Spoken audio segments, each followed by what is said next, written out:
Welcome back again Keshav Rana blog. हामी फेरि पनि तपाईँको बिचमा उपस्थित भइसकेको छ आफ्टर लङ टाइम। म ब्लग सुरु गरिरहेको छु। आज चाहिँ वैशाख 1 गते थानपोखरी मेला अनि हामी जान गइरहेको छौँ मेला भर्न।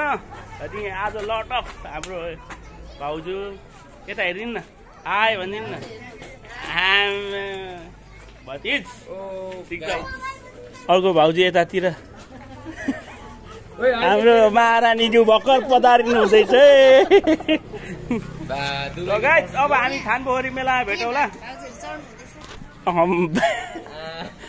यस्तो देखाइदियो। नयाँ वर्ष 2082 सालको हार्दिक मङ्गलमय शुभकामना। देश विदेशमा रहनुभएका सम्पूर्ण आफन्तजन दाजुभाइ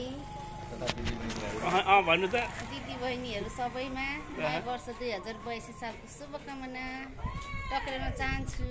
तपाईँहरूको यो वर्ष फलोस् फुलोस्, यही छ हाम्रो शुभकामना।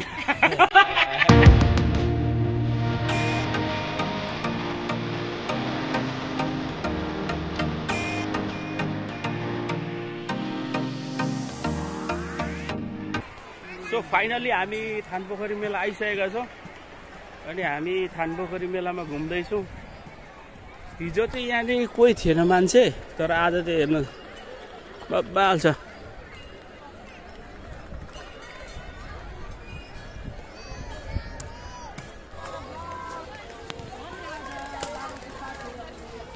गाइस आज चाहिँ हामी जान लागेको छौँ वैशाख 1 गतेको।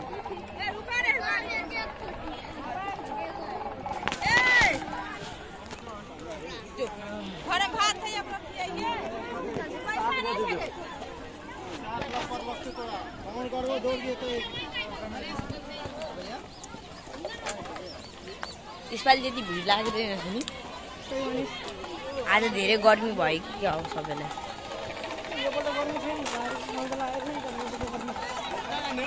सो अलराइट गाइज, अहिले हामी चाहिँ थानपोखरी मेलामा छौँ। भाउजू भिडियोमा आउने। अहिले हामी ठ्याक्कै यो चौदण्डीगढी नगरपालिका वडा नम्बर 9 मा यो लाग्ने थानपोखरी मेलामा छौँ। हिजो हामीले यही ठाउँमा खिचेको थियौँ, कोही थिएन। आज फेरि हामी आएका छौँ। एज यु क्यान सी, तपाईँहरूले देख्न सक्नुहुन्छ मान्छे कति छ यहाँ।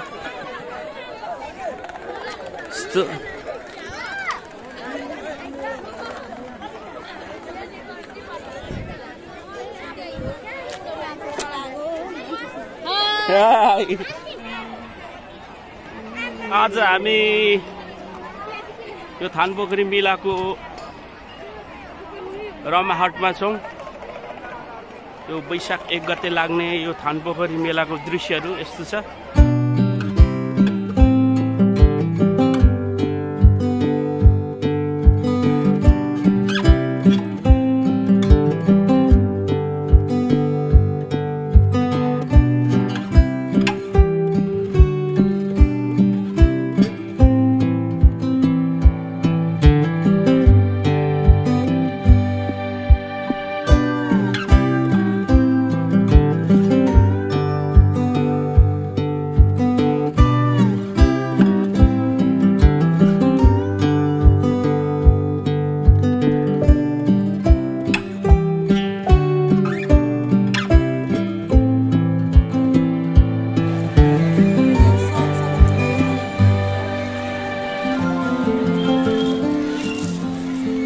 तपाईँलाई नि बनाउनु भएको?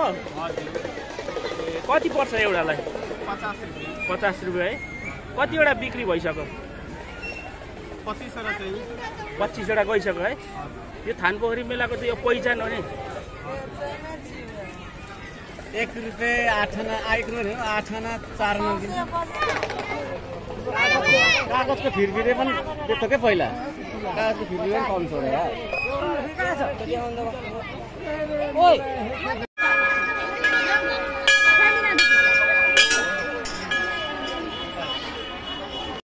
सो अलराइट गाइज, अब मेलाको दृश्यहरू यस्तै छ। अब हामी घरतिर लाग्छौँ होइन, भरे लाइफमा भेट्नु छ। घरतिर लाग्छौँ। अब भरे हाम्रो लापाचोक चत्र लाइनमा साङ्गीतिक कार्यक्रम छ। तपाईहरु मेरो च्यानलमा नयाँ हुनुहुन्छ भने कृपया like, comment, share and subscribe गर्न नभुल्नुहोला। Stay tune Keshav Rana blog.